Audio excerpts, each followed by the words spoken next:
So far as the government policy is concerned, we find that a sum of rupees 4 crores has been allowed to be invested this year.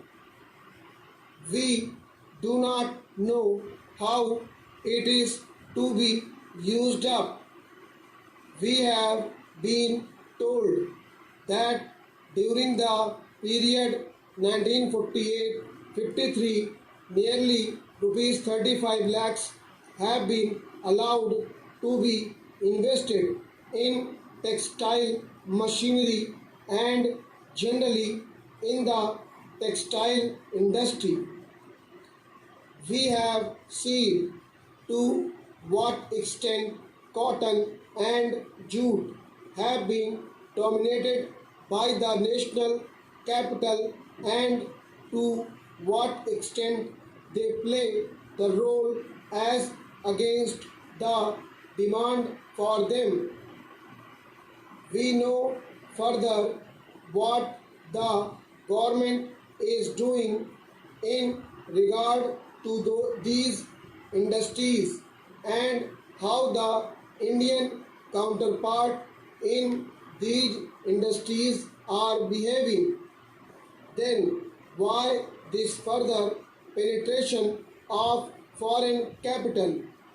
Even in regard to the expansion scheme, we find that paints, soaps, electric fans, and machine tools are some of the industries where the government is allowed foreign interest to establish or expand their factories.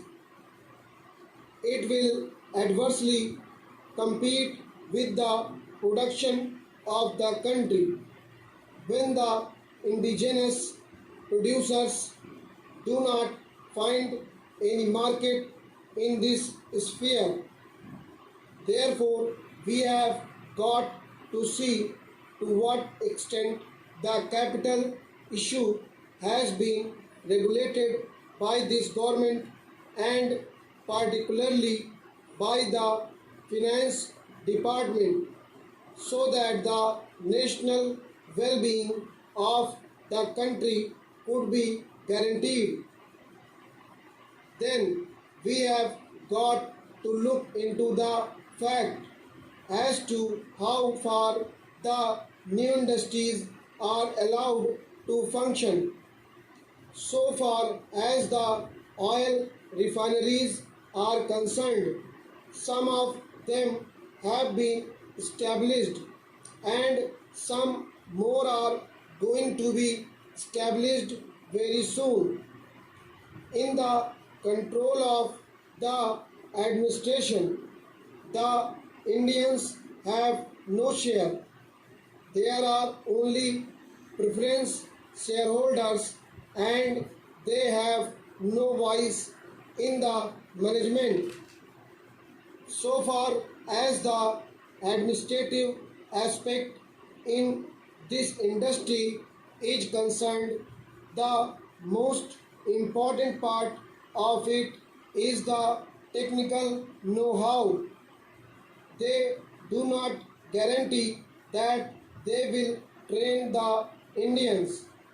That means they say even after 20 years we will have to face the problem of the know-how in respect of the oil refineries.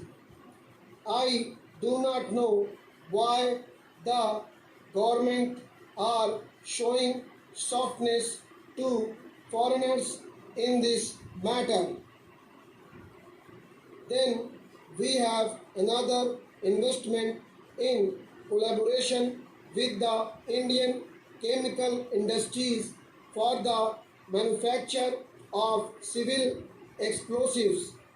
Here, as far as I have gathered, only 20% is going to be Indian capital. The majority of the shares will remain with the Indian chemical industries. Nobody else has been allowed to make any investment. It would have been better if other companies and private individuals had been